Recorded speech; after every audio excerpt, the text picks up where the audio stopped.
Hi, I'm Julia with Defend Dignity. Thank you for joining us this evening of our third of four of our webinar series called Digital Dignity.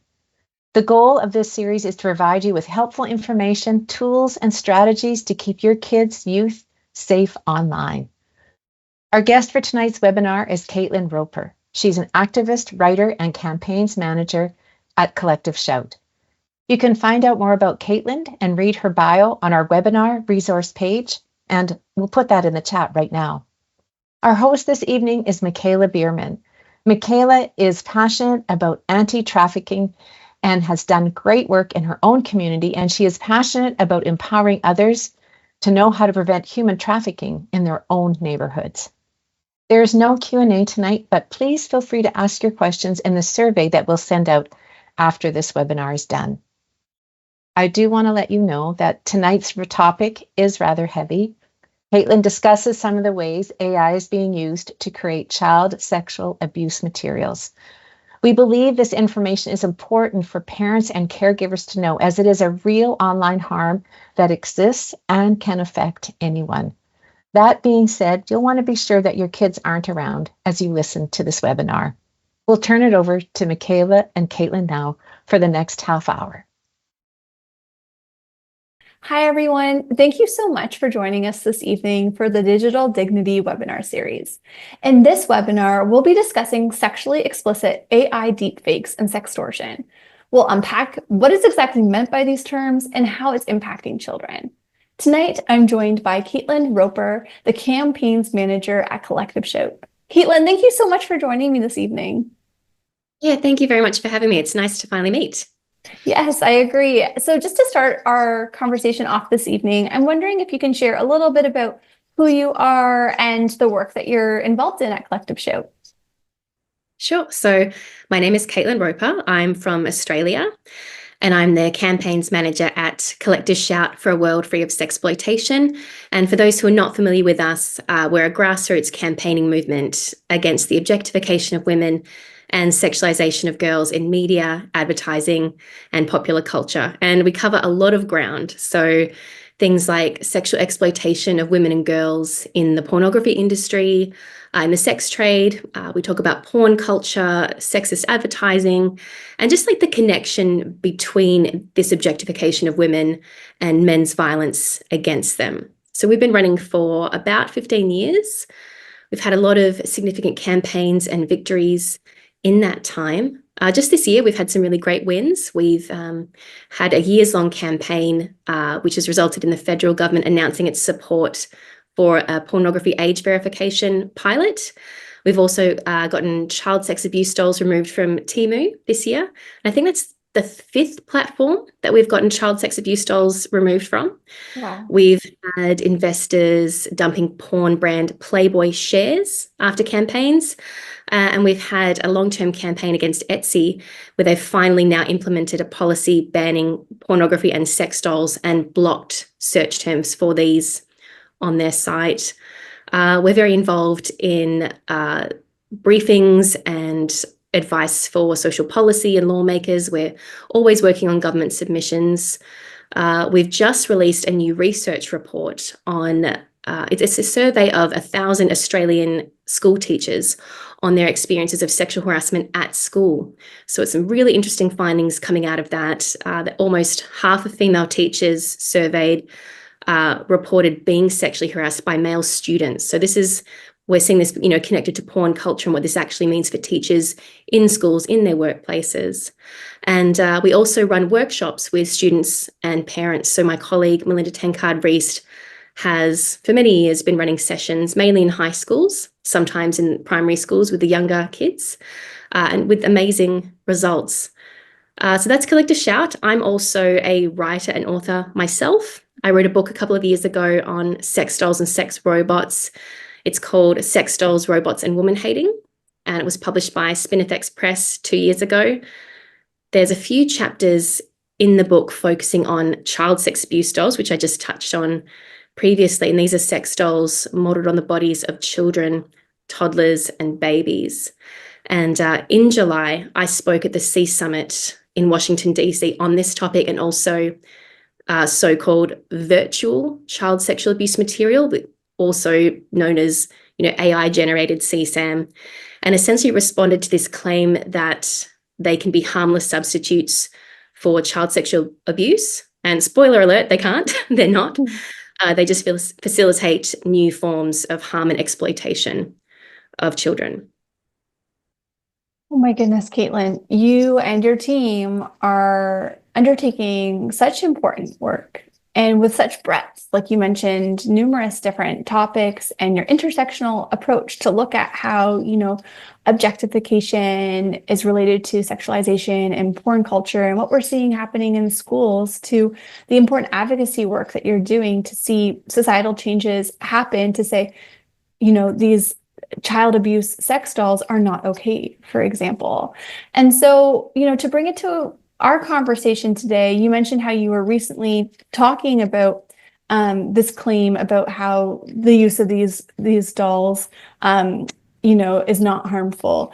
And we're talking about sexually explicit AI deepfakes. So, how do you actually see those kinds of things related? And can you explain a little bit about what is a sexually explicit AI deepfake and how do those ideas connect? Because some people might be hearing some of these terms or language that we're using, and this is all brand new information. So if you could just take some time to break down what those terms mean, that would be really helpful.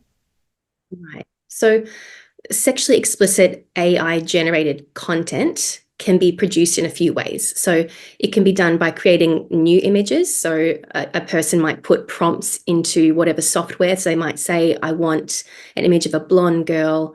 I want her to be in this position, things like this. And then the software generates an image. That's one way it can be done. Or it can be done by taking an existing image of a child or any person and modifying it. So this could mean taking a regular non-sexualized image and turning it into a sexual image. For example, with deep nude apps, so there's these nudifying or undressing apps where the user uploads an image, usually of a woman or a girl, and some of these actually only work on women's and girls' bodies, and the app virtually undresses her. So it produces a new image of the woman or girl naked. And just for a bit of context, this is not really rare now. These apps are exploding in popularity. There was research earlier this year by a company called Graphica. And what they did is they looked at these websites for a period of 1 month, or for longer, but they found that in a period of 1 month, these sites attracted something like 24 million unique visitors. So this is a lot of traffic these sites are getting. Another way that these images can be produced is you'll get an image maybe of an adult, and they will use like a de-aging kind of process. So what was an image of an adult becomes an image that appears to be of a child. So for example, pornography depicting adults can be modified to essentially become CSAM, or child sexual abuse material. And what we're also seeing is that AI is being trained on existing child sexual abuse material. So that means it's producing new content, new fictional content, but based on actual victims it was trained on. So new fictional CSAM is being created in the likeness of actual victims, re-victimizing them in this really horrible way. And we know that predators are doing this. They are using AI to create new CSAM of victims, of children that they are infatuated with. So when they want more content and there isn't more, they can just use AI to create it. So in the case of a deep fake image or video, this is another form of AI. What this entails is basically taking a person's face and superimposing it onto someone else's body. And these can be really realistic. So you would look at it and you wouldn't actually know it's fake. It appears to be this person is doing this thing or saying these things because it is so, so hyper realistic. So a predator could superimpose a woman's face or a girl's face onto a porn video, and it would appear to be a porn video featuring that woman or girl. And so you're probably not surprised to know that around 98% of deepfake videos online are pornographic. So this is primarily what these are being used for. It really is for pornography. So as you can see, it's a whole new host of ways that predators can exploit other people, primarily women and children. And so the idea that this is like better than what we've had in the past, than the CSAM and the abuse in the past, that this is like virtual and not real, it's really, that's not what's happening. It's just all these new ways that predators can abuse children. Caitlin, this is heavy and heartbreaking, and I can imagine for other caregivers tuning in or people who work with children, like a sense of overwhelm that, that this is taking place at this magnitude through different apps, through these AI generating devices. And at the same time, I think that because of that overwhelm, there can be a tendency to think, okay, well, this is a terrible thing that's happening, but my children are safe online, my youth are safe online. They're not friends online with dangerous people, for example. So could you just take some time to maybe shed light on like what is the reality of image-based abuse? Like what should caregivers really be aware of on this front? Well, I think the reality is that this is something our kids are having to deal with, the threat of having their photos stolen and used to create pornography. Like I said a little bit before, that I think there's this misconception potentially that because it's fake, that it's not all that serious or it's not so harmful. But even if the image or the video isn't real, the damage to victims is incredibly real. There was a case just a few months ago in Australia where a boy in a high school stole photos from social media from 50 of his female classmates, about 50. And so he took their photos from social media and he used them to create deepfake pornography of these teenage girls. And the distress that these girls experienced from that, the mother of one of the victims, she was quoted in the newspaper saying that when her daughter learned of the images, she was so upset, she was vomiting. Like, this is a horrific violation. And the idea that it's sort of like, it's not that bad or it's not really real, but the violation is so real and so deeply traumatic. And this technology is so easily accessible. So as parents, as caregivers, we do have to be mindful. It's so awful. We kind of don't want to think about it. We want to think this will never happen to my kid, but we do need to be, conscious of these things, that this exists, and, what we're doing and the conversations we're having with our kids as well. Absolutely. What you were sharing was just making me think about like it's the complete opposite to digital dignity. It's a violation of human rights on many fronts. And so on the lines of harms, I think some of them are potentially obvious, or you mentioned there's even like these physical ramifications that happen when someone is victimized in this way. But there's also this idea of sextortion. And so I'm wondering if you could explain like what is sextortion and how does this connect with this conversation that we're having about AI-generated child abuse images? Sextortion typically involves an online scammer posing as someone else and soliciting nude or sexual photos from someone, and then threatening to release them or send them to the victim's friends or family unless they either provide more sexual content or else send money. So this can be under the guise of a romantic relationship. Sometimes scammers will use AI to generate images of attractive young women and then sort of try and pass themselves off as that person, like, this is me, this is my photo, why don't you send me one back? So that's one way that AI is kind of being implicated in this, or AI is being used in this way. And another way is that even if a person who is being targeted has not sent nude or sexual images, these people can still threaten to send or release AI-generated images. They can say, well, we'll take images from your social media and make nude or sexual images and distribute these. So it's sort of like, even if you haven't sent anything, there's still that risk. Caitlin, that was a really helpful explanation as we discuss this topic. And, a lot of the folks tuning into this webinar who will be learning about this information, they are in fact Canadians. And so I'm wondering if you can share a little bit about, who is impacted by this in Canada? Are children impacted by this as well? What should we be aware of on that front? Well, the interesting thing, a horrifying thing, it's all bad, is sextortion scams are primarily targeting teen boys. So what we're seeing is that they'll often pose as attractive young women, send their own fake or AI photos, and encourage the boys to send an image back.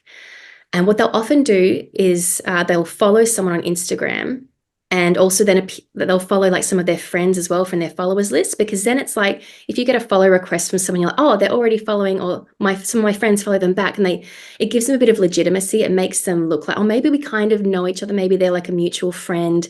So then, you know, these predators slide into their DMs, and from there the victim sort of feels a little bit more safe or at ease. And then once these predators have got the image, they can use that to extort the victim. They might threaten to send it to followers, friends, family members if the victim doesn't send money or more content.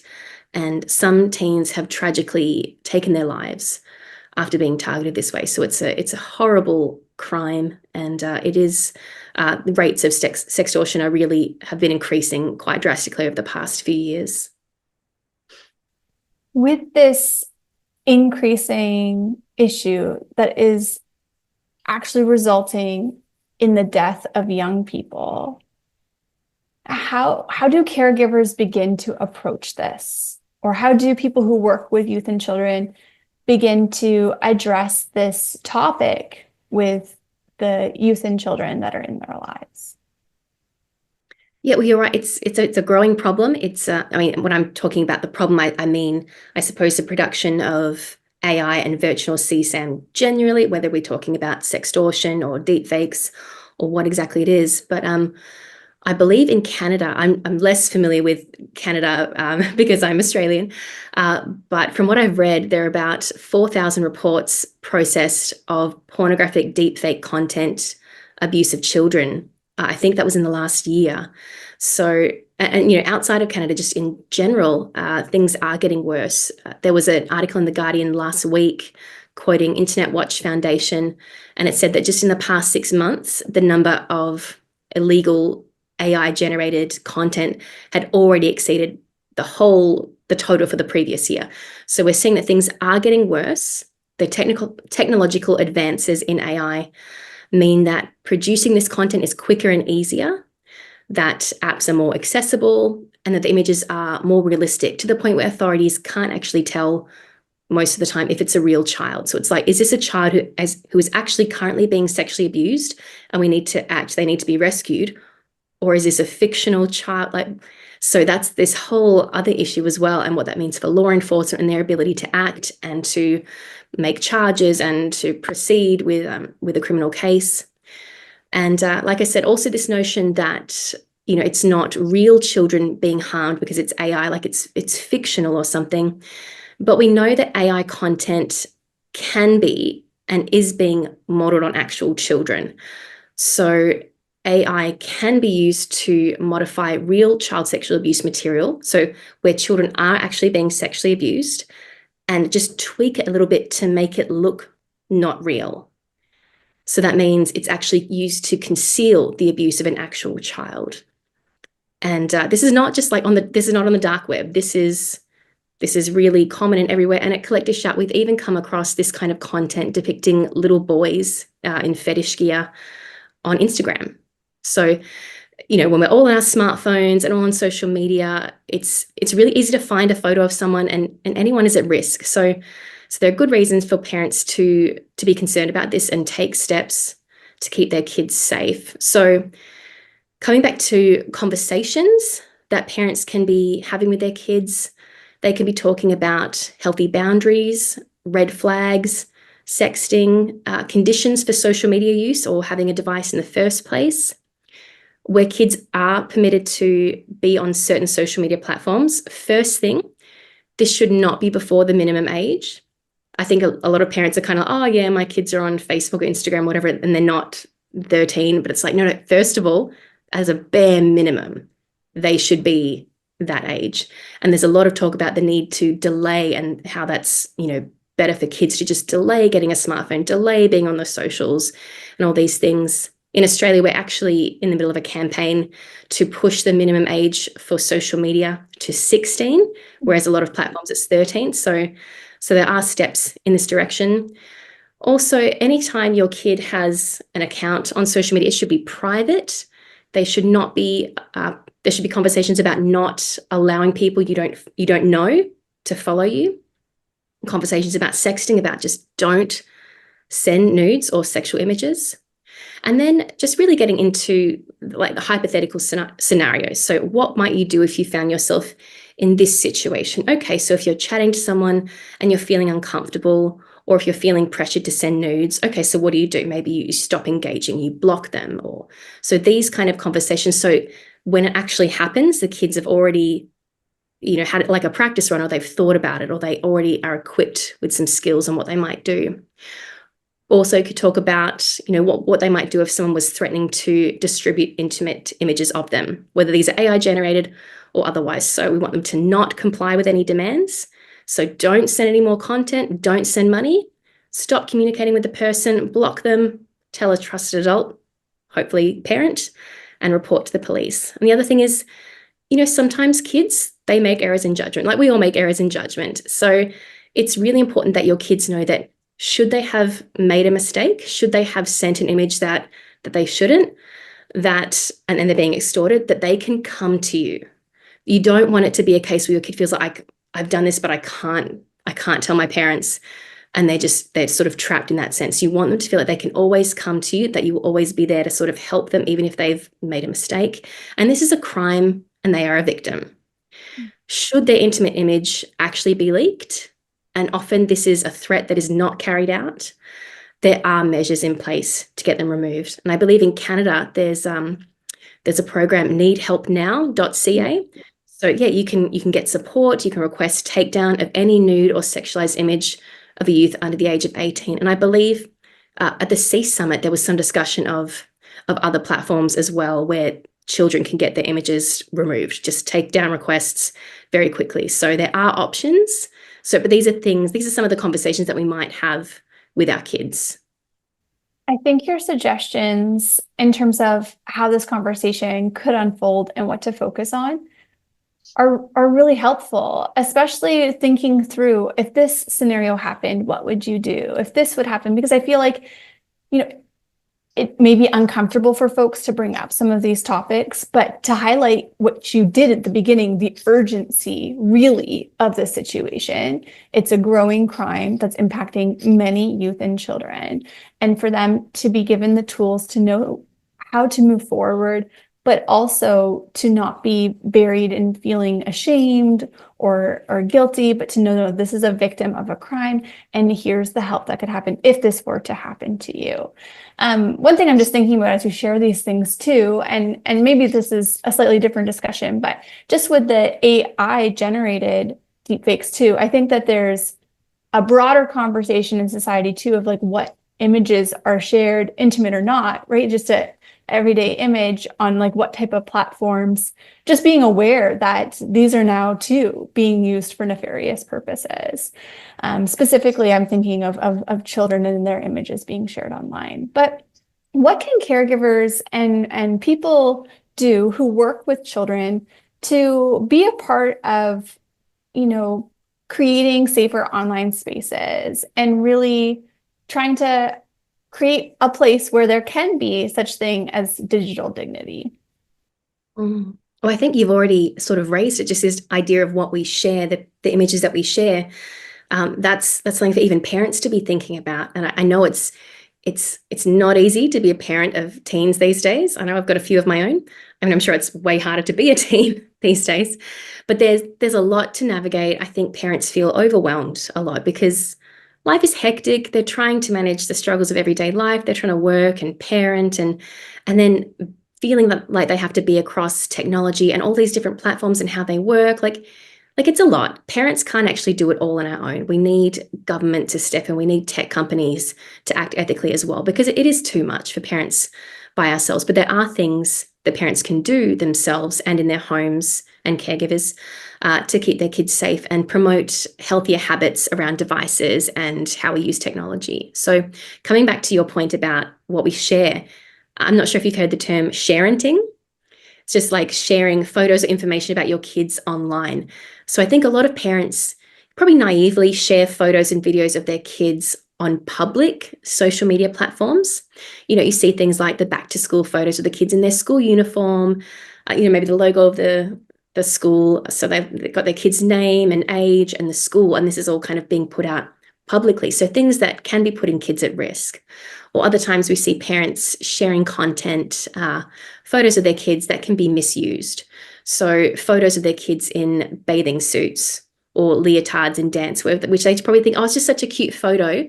But we know where these photos end up. We know that predatory men steal these images and distribute them in their pedophile networks and discuss the ways they want to sexually abuse these children.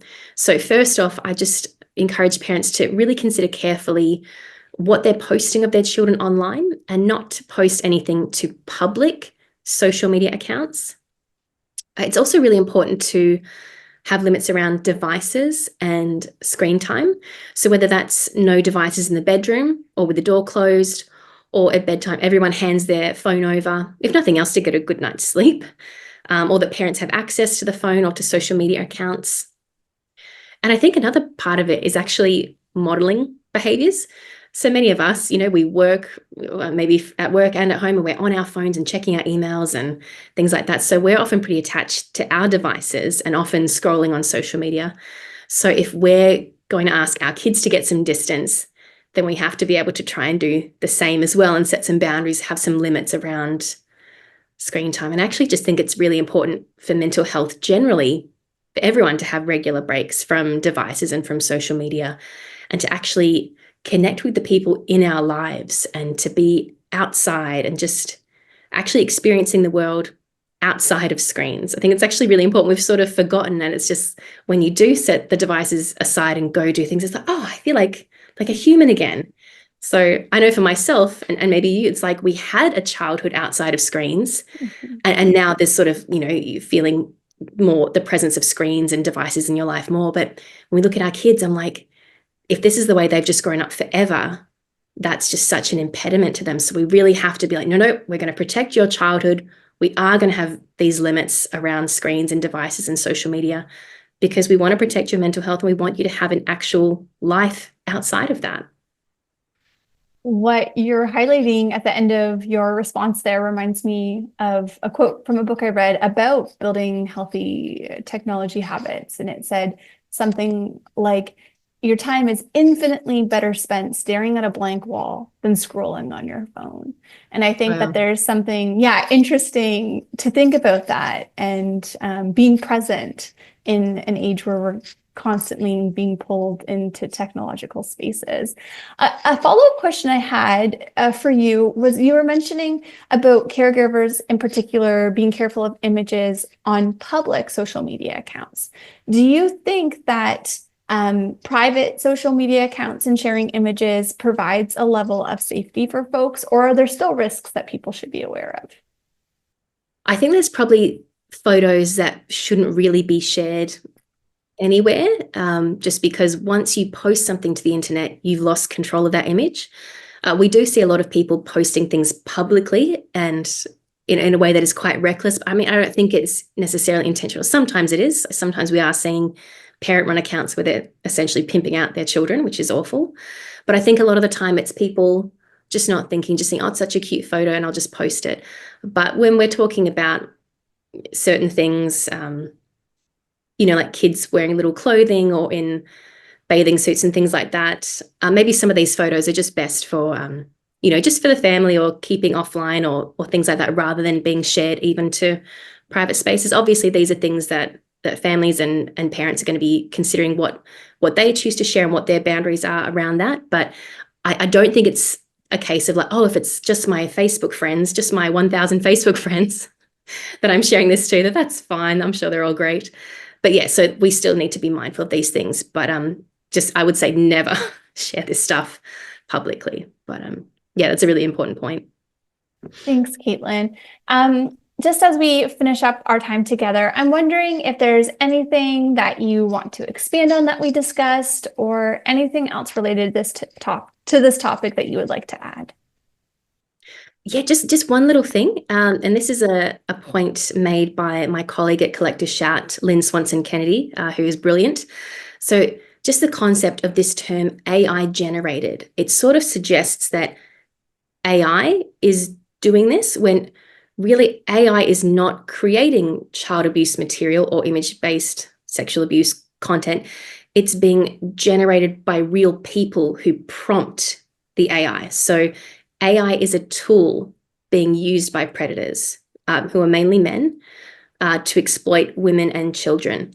So yeah, we just kind of want to be clear because it's sort of a long way of like saying it, and so AI generated is just kind of the terminology, but we just want to make sure, like, little kind of disclaimer, we don't want to shield perpetrators from accountability. It's not just AI doing it by itself. There are people behind that, predatory men behind it, who are doing it, using it as a tool.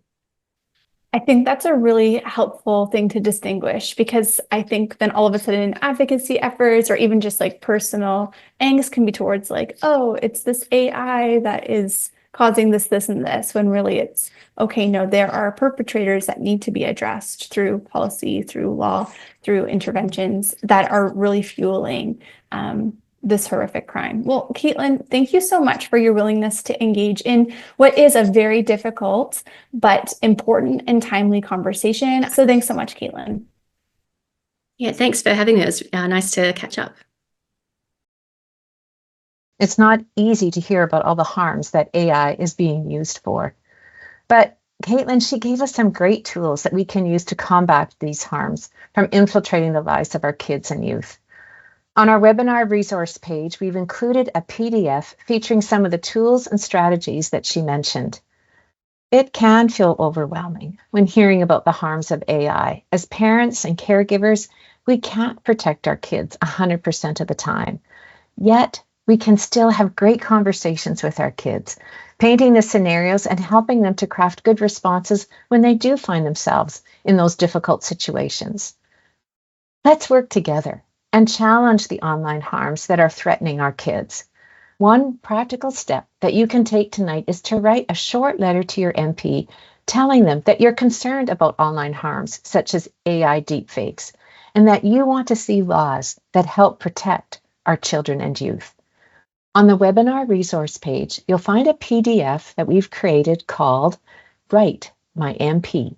It includes some sample text that you can copy and paste, as well as instructions for finding your MP's email address.